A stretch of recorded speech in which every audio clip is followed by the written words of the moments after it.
The sun had long set over Dust Ridge when the saloon doors banged open with the force of a gunshot.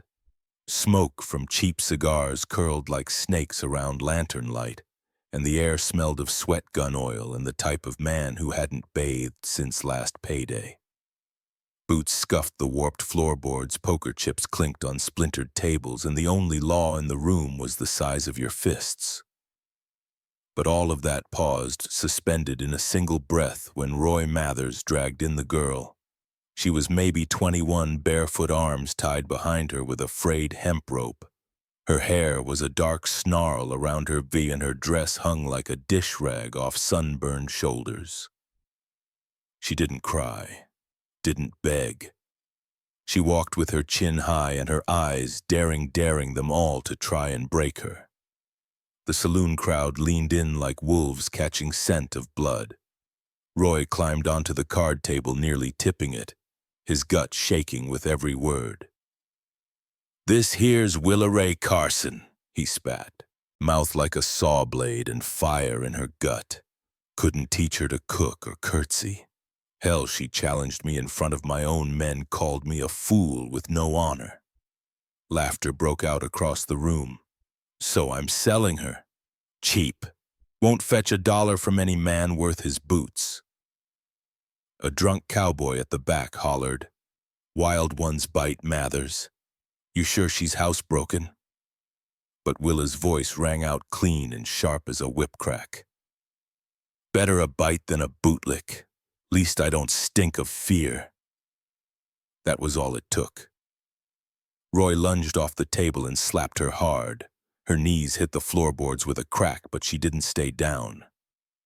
She wiped the blood from her lip with the back of her shoulder and stood again, silent, defiant, and still not broken. That's when he rose. From the shadowed end of the room, Caleb Stone, a tall, broad man leaning on a carved cane, pushed his chair back.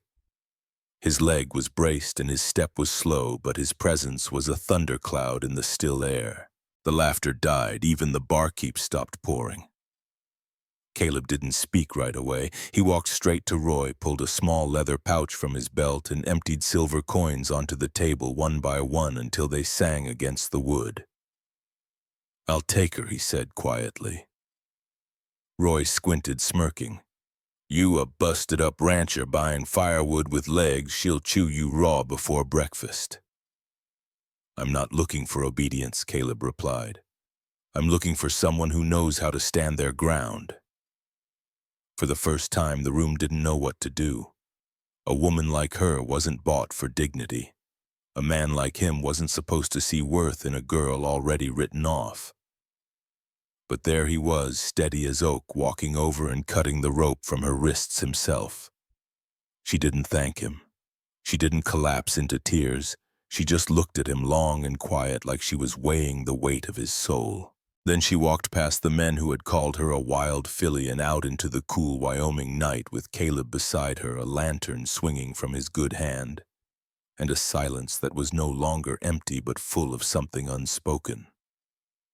He didn't ask for her name. She didn't give it.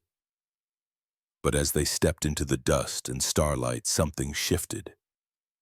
For the first time in her life, Willa Ray had been seen not as a burden to break, but as a storm worth riding beside. The road to the Stone Ranch wound through dry gullies and sage-covered ridges, the kind of land that didn't offer welcome to just anyone. The wagon creaked and groaned under its own weight, drawn by a pair of tired mules, while the evening sun spilled copper light across the prairie. Willa Ray Carson sat stiffly beside Caleb. Her arms crossed tight over her chest, her lips pressed in a line that dared the world to ask her a single damn thing. She hadn't spoken since they left the saloon, not a word, not a grunt. Just silence and the sound of wind brushing over dry weeds. She didn't ask where they were going. Maybe she didn't care. Maybe she just needed not to be in that place one moment longer. Caleb didn't push her. He drove the mules with the slow, practiced ease of a man used to silence his own and others. When they finally crested the ridge and came upon his ranch, the sun was just kissing the edge of the horizon. The spread was modest, a weathered two-room cabin. A sagging barn with patched siding and a split-rail corral that leaned slightly south like it was too tired to stand straight. But it was clean. The porch swept, the tools oiled and hung in order, not a broken fence post out of place. It was the kind of place that had been held together more by quiet determination than money. He climbed down with effort, leaning heavily on his cane. "It ain't much," he muttered, offering her a hand. She ignored it, jumped off the wagon without a word, and followed him with the wary steps of someone always waiting for the other shoe to drop. Inside, the house smelled faintly of cedar ash and old tobacco. A pot of beans simmered low on the stove. Caleb pointed toward the ladder that led to the loft. "Bed's clean, towel by the basin, you need anything, holler." And then, without waiting for thanks or small talk, he stepped outside, closing the door behind him with a soft thud. That night, Willa didn't cry. She sat upright on the thin mattress, her eyes tracing the wooden beams overhead, as if trying to memorize the pattern. She was used to sleeping beneath roofs where kindness was a trick and safety was a lie. But this one felt different. Not warm exactly, but not threatening either. Just quiet. And in her world, quiet was the first miracle. Before dawn, she was awake. She pumped water, swept the porch, and chopped vegetables for a stew that no one had asked for. When Caleb limped toward the barn, he found her already scrubbing down an old saddle, sleeves rolled up, dirt smudging her brow. He paused. No one had ever just started working on his land without being told. He studied her a moment, then set a pair of worn, soft leather gloves on the porch railing. "You ain't hiding a crime," he said, voice even. "So work like you belong here." She didn't reply, just pulled on the gloves and returned to her task. In the days that followed, the rhythm of the ranch settled into something quiet but steady. Willa moved like she'd been born into this dirt, feeding chickens before sunrise, mending the barn roof with scrap wood, guiding skittish colts with a calm hand and eyes that missed nothing. She didn't wait to be told. She just did. Caleb watched her always from a distance at first, always with that quiet way of his. He didn't pepper her with questions or prod into her silences, and in return she didn't challenge him with fire. Instead, they existed in parallel, two people too worn by life to expect anything, yet too stubborn to quit surviving. One afternoon, as the sun leaned heavy in the sky, Caleb was hauling a feed sack when his leg gave out. He hit the ground hard near the watering trough, his cane tumbling yards away. Willa dropped her rake and ran crouching beside him. "Don't move," she ordered, her voice tight, not from fear but from knowing exactly how fast pain could grow worse. "I ain't planning a dance," he grunted, trying to wave her off. "Good," she snapped, slipping her arm under his shoulder. "'Cause you ain't leading." She half lifted, half dragged him toward the house. It was clumsy, awkward, and far too close for comfort. Her arm pressed against his chest, his breath hitched when his bad knee knocked the porch step. He cursed under his breath. She didn't flinch.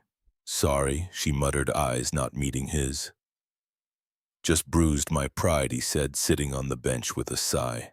Willa turned away before he could see the flicker of concern that crossed her face.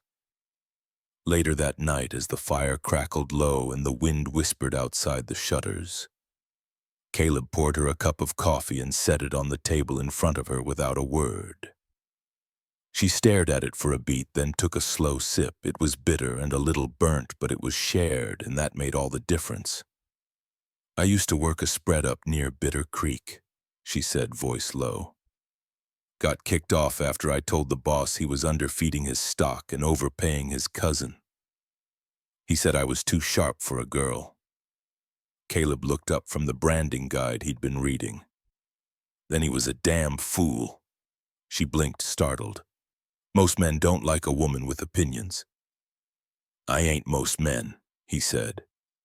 And there it was, the first crack in the walls she had built around her heart. That night she didn't just listen for threats from the loft. She listened for his boots pacing the floor, the creak of his chair, the scratch of his pencil. And something inside her unclenched. The next morning she found a folded note next to her plate. 4 words in thick pencil, Willa Hayes Low. South fence. Not girl, not you. Her name. Hers. She held the paper a little longer than she needed to, then tucked it carefully into her apron pocket, before walking out into the morning sun. From then on, they worked in sync. She patched fences, broke in a skittish mare, balanced the ledger with a sharpness that startled Caleb. And slowly, in the steady silence of early mornings and shared firelight, trust began to take root. Not because either had said the words, but because their actions spoke louder than any promise. She never thanked him for the gloves. He never asked her to stay. But in the hush of the prairie wind and the creak of saddle leather, something unspoken grew, not ownership, not obligation, but recognition. As late autumn settled across the plains, the mornings on the stone ranch began arriving with a biting chill that clung to your lungs. Frost crept across the porch rail like spilled milk, and the animal's breath steamed in the gray light before dawn. Willa Ray Carson had been on the ranch for nearly 3 weeks now, and in all that time not once had Caleb tried to touch her, question her past, or even speak more than necessary. She'd worked on places where men asked too much and gave too little, where silence wasn't respected, it was broken. But Caleb was different. He didn't expect her trust. He simply made space for it patiently, like one waits for a wild bird to come closer on its own terms. It was a strange feeling, this not being watched, like a flame too close to kindling. Willa still moved with the instinct of someone who had learned early that people had motives. But here out in these wide golden fields there was nothing to prove. The land didn't care where you'd come from. It only asked what you could give back. One morning she found Caleb sitting on the back porch, ankle braced on a stool, a steaming cup in hand. The sun hadn't yet cleared the hilltops and mist curled low over the grass. Willa brought out the ledger she'd stayed up late correcting. Without asking, she sat beside him on the step and handed it over. He flipped through it, whistled low when he saw the savings she'd accounted for. "You could run a railroad with a brain like that," he murmured. She gave a small shrug. "Learned numbers before I learned words. Numbers don't lie." He looked at her, not with pity, but with interest. "Who taught you?" "My mother," she said after a long pause. She was part Navajo. Didn't talk much in town, but she was sharp. Said the world'll take everything from a girl except what's up here. She tapped her temple. "She died when I was 10. Father didn't last much longer. After that, I belonged to whoever could swing a deal." It was the most she'd said about her past since coming. Caleb didn't press further. He simply nodded as though she'd said something sacred. That night, as she stirred the stew and added salt, Willa found herself glancing at him not with suspicion, but with cautious curiosity. Who was this man who didn't pry, didn't push, and yet somehow made her feel safer with each day she'd seen him limp across frozen ground, just to make sure a calf got back to the barn? She'd watched him wrap a busted chicken wing with the same care someone might give to a family heirloom. Caleb wasn't gentle in the way of words, but in his hands everything softened. Later, she opened the drawer of the old sideboard to put away a dish towel and found a bundle of folded cloth tied with faded ribbon. Unwrapping it, she discovered packets of wildflower seeds. Bluebonnets, columbine, Indian paintbrush. Some had dates scrawled from over a decade ago. Atop them lay a small note written in the same thick pressed lettering she'd seen on the feed-room wall. "For when the ground's ready again."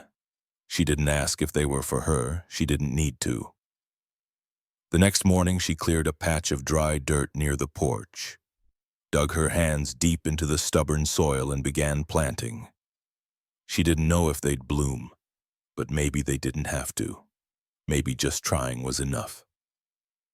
That afternoon, Caleb paused in his chores when he saw her working the soil. He leaned on his cane at the fence, watching for a long moment. "I thought the ground was too cold," he said.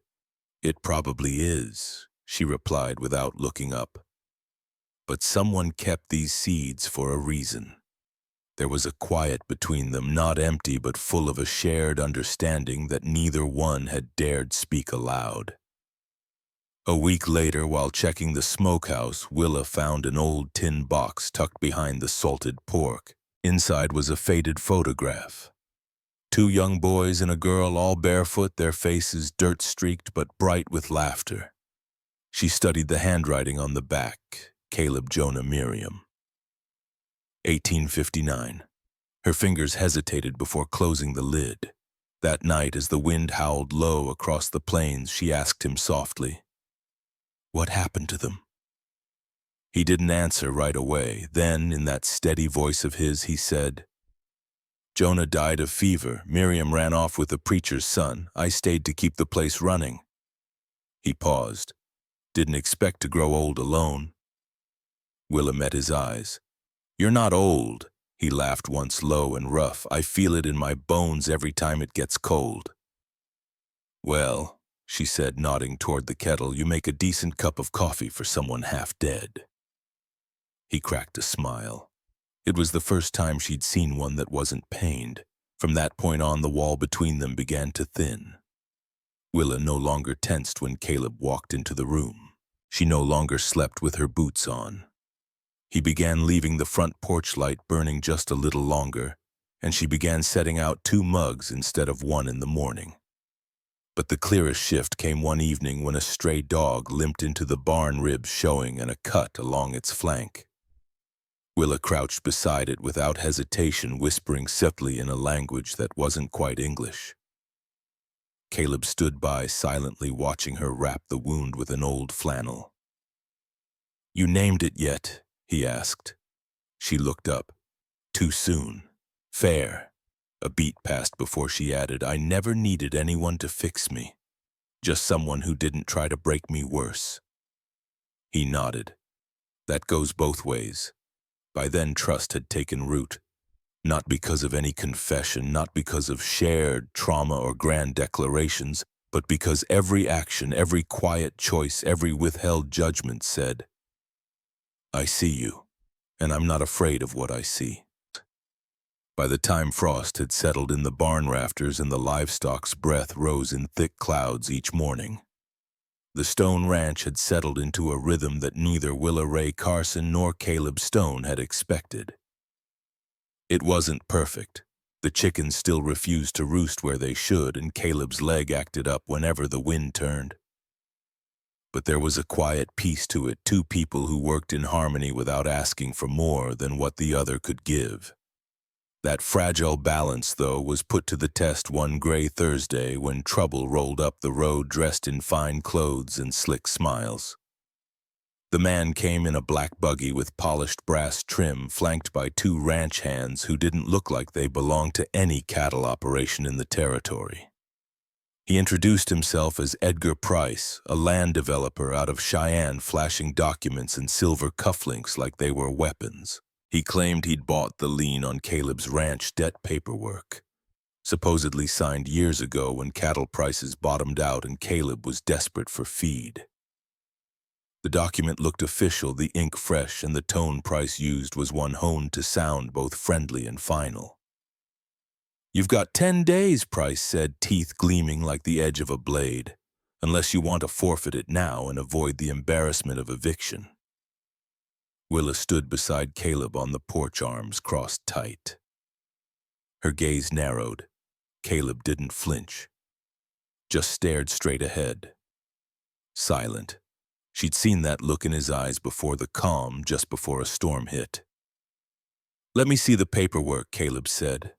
Price obliged with a smirk, handing over a folded legal sheet bearing a notary stamp and Caleb's supposed signature.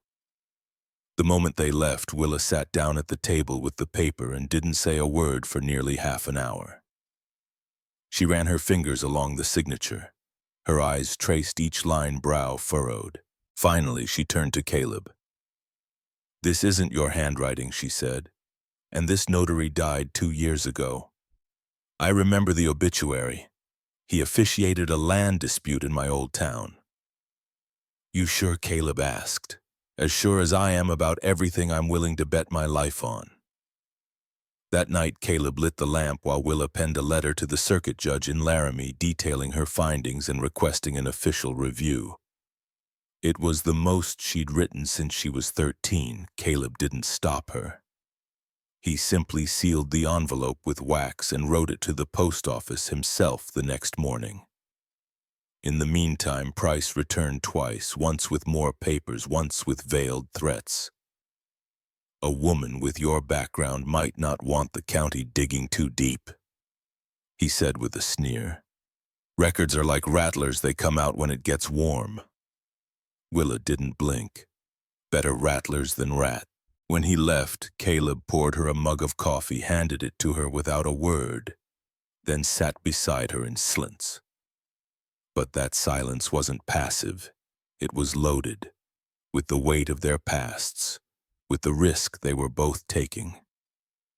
One afternoon, Price brought a deputy from over in Harlan County, a man who didn't know Caleb but seemed eager to serve the eviction anyway. Willa stepped between them, ledger in one hand, and a copy of the forged signature in the other. "You serve this paper, you serve a false claim," she said coolly. "You willing to put your badge on that?" The deputy paused, eyes flicking from the document to Caleb, then to Willa, whose voice never rose but never wavered either. Finally, he tipped his hat and muttered, "I'll need to check this." The moment they were gone, Caleb turned to her. "You didn't have to do that." "I did," she said, "because this land is yours, and you didn't just give me a place to sleep, you gave me something to stand for." A week later, a response came from Laramie. The lien was deemed fraudulent. Price had used a dead notary's seal.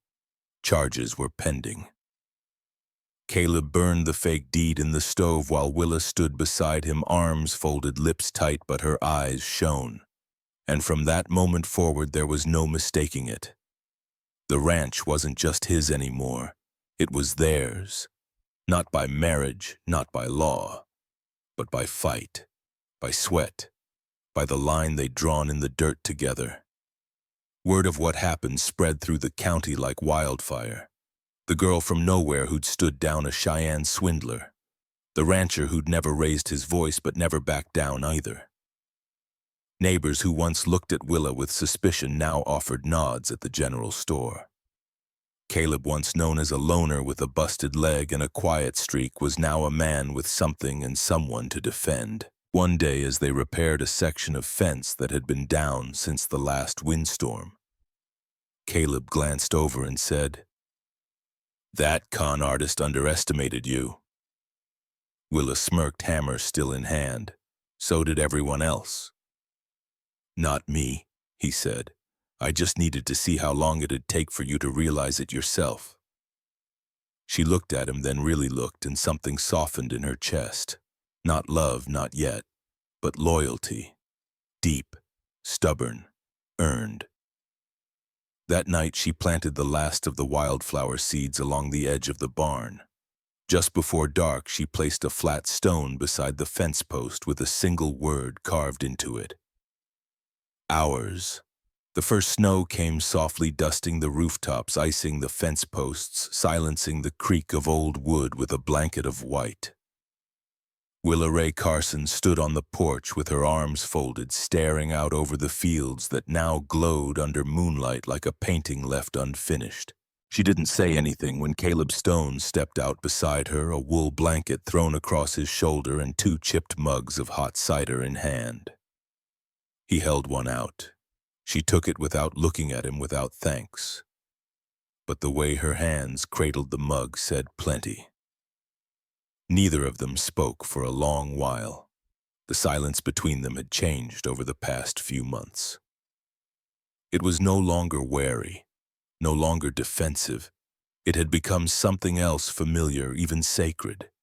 The kind of quiet that doesn't need to be filled. You ever think she said finally, her breath fogging in front of her, that some people weren't made for good endings? Caleb didn't answer right away. He took a slow sip from his mug eyes, scanning the horizon. I think some people were made to write their own. Willa smiled at that, faint and fleeting. That sounds like something a man says when he don't know what else to say. Maybe, Caleb replied. Or maybe I've just seen enough bad endings to know. Not every story has to follow the same path. The conversation stopped there, but something had shifted, like a door between them had been cracked open just enough to let warmth seep through. As the snow deepened and the wind grew sharper, the days on the ranch turned harder.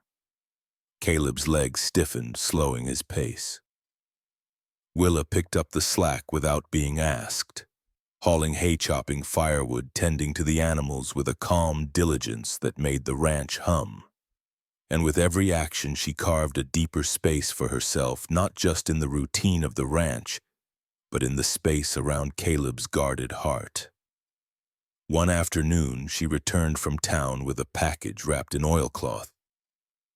Caleb looked up from the forge where he'd been heating a broken hinge. I traded a few jars of preserves, she said, setting the parcel on the table. It's a ledger, blank pages. Thought you might like to start fresh. He unwrapped it slowly, his hands calloused and careful. I didn't ask for this, I know, she said, but not asking doesn't mean you don't need it. Caleb didn't respond. He just ran a finger along the spine of the book as though committing the feel of it to memory. That night, he found her sitting in the barn loft, knees pulled to her chest, looking out through the slats at the falling snow. She didn't startle when he joined her. I ever tell you about my sister? He asked quietly. Willa shook her head. She was younger than me, fierce like you. Mouth full of truth even when it hurt. She ran off when Pa tried to marry her off to a man twice her age. I told her I'd help her go, but I hesitated. Thought maybe Pa'd change. Thought maybe I'd have time to fix it. She left without saying goodbye. Never saw her again. Willa's voice came soft. You blame yourself. Caleb nodded. I was supposed to protect her. I didn't. You can't keep bleeding for a wound you didn't make. He looked at her, then really looked. I didn't save you to fix that guilt. I know. I saved you because something in me knew you weren't meant to be broken. Willa turned to him, eyes reflecting the faint lantern light. And I stayed because something in me believed you. They sat there until the cold seeped through the wood and still neither moved. It wasn't long after that when Willa tried to leave. She didn't leave a note, didn't make a scene, just packed her things one crisp morning, loaded them into the wagon and hitched up the mule. She hadn't planned to disappear, only to step away before what she'd built here began to matter too much. Because that's how it always went. The moment you believed you belonged was the moment someone took it away. But as she passed the front gate, she saw him. Caleb sitting on the porch steps, hands folded, not moving. You gonna stop me? She asked. No, he said. Not unless you want me to. She looked down, fighting something hot in her throat. I'm not running. I know. I just don't know how to stay when I'm not needed. He stood slowly, walked over and held something out. A cloth handkerchief. Her handkerchief. The one she'd dropped weeks ago and thought lost. I found it under the porch, he said. Wasn't sure if you wanted it back, but I kept it anyway. She stared at it, then at him. You're not here because I need you, Caleb said. You're here because I choose you. And I'll keep choosing you even if it means waiting on this porch every damn morning until you believe me. Her breath caught, and in the space between them something let go, fear maybe. Or the years of bracing for rejection. I'm tired of fighting the world, she said, stepping down from the wagon. Then don't, he replied, just fight with me instead. That evening they shared a supper of stew and cornbread in the moonlight. Not awkward, not restrained, just known. She didn't say she was staying. He didn't ask. But later that night she placed her boots neatly by the door and folded her coat over the chair. That was all the answer he needed. By the time the thaw came and the wildflowers dared to bloom, the ranch no longer felt like it belonged to just one person. Willa Ray Carson had started her journey as someone discarded, dismissed, and left to survive by grit alone, but through months of hard winters. Broken fences and unspoken kindness, she had become something neither she nor Caleb Stone expected, not just a survivor, but a partner. And not because she'd been saved, but because she'd been seen. It wasn't one moment that changed everything. It was 100 quiet ones. The shared mugs of cider on frigid mornings, the way he let her speak when she wanted and stayed silent when she needed. The moments he handed her tools instead of protection, offered choice instead of command. In return, Willa gave what she had never given freely before: her trust, her labor, her presence. There was no grand declaration, no church bells. Just two people who had been broken by different storms, slowly learning how to rebuild something in each other's company. They didn't talk much about love, not in the way other folks might. But it was there in the way Caleb fixed the hinge on her bedroom door so it wouldn't creak at night. In the way Willa kept setting aside one corner of the pantry for the things he liked best, even if he never asked. And when the first wildflowers came up, bluebonnets and Indian paintbrush blooming defiantly along the barn, Caleb stood beside her and whispered, "You made this place breathe again." One evening, just before sundown, Caleb reached into the drawer where he kept things too old to use but too meaningful to throw away. From it he pulled a worn leather strap, an old bridle piece, scuffed but strong, and handed it to Willa without a word. She turned it over in her hands, confused for a moment, until she saw the initials burned into the underside: C+W. Her breath caught. "It's not a ring," he said, voice quiet, "but it's steadier than gold."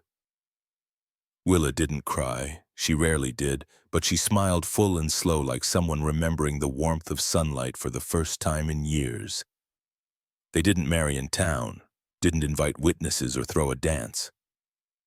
But the next morning the horses wore new saddlecloths and a new name was burned into the sign above the gate. Not Stone Ranch, not Carson Farm, just Wildflower Ridge. A name for something that had once been barren but now bloomed, not because it was easy, but because two people dared to plant something fragile in the soil of second chances. And this time it grew. The story of Willa Ray and Caleb Stone offers more than a tale of Western resilience. It reveals a quiet, profound truth about human connection. That healing doesn't always come through grand gestures, but through daily acts of respect, presence, and choice. In a world that often demands conformity and punishes defiance, Willa's journey reminds us that our worth is not defined by how well we fit expectations, but by the strength we show in simply continuing forward. Her transformation from a woman scorned as too wild to someone whose roots grew deep in hard soil shows that brokenness is not the end. It is the beginning of something that, if nurtured with care, can become more beautiful than what came before. Caleb, in turn, teaches that love does not conquer by possession or taming, but by standing beside someone and offering space to be exactly who they are. Together they forge a bond, rooted in mutual respect, quiet strength, and the choice to remain not out of obligation, but out of shared hope. For anyone who's ever felt discarded, misunderstood, or alone, their story is a call to believe again, not in rescue, but in the slow, steady power of companionship. It tells us that even in the harshest landscapes of the West or of the soul, flowers can grow. Love can bloom and a new kind of home can be built, one heartbeat at a time. If this story stirred something in your heart, if you felt the wind on the ridge, the fire in her eyes, and the steady strength in his swints, then Frontier Reverie is the place for you. We bring you timeless tales of love, healing, and courage from the American West. Subscribe now and saddle up for more stories where hearts are forged in dust and devotion, and where the wildest souls find their home. Don't forget to like, comment, and share with someone who still believes in love that grows like wildflowers, slow, defiant, and true.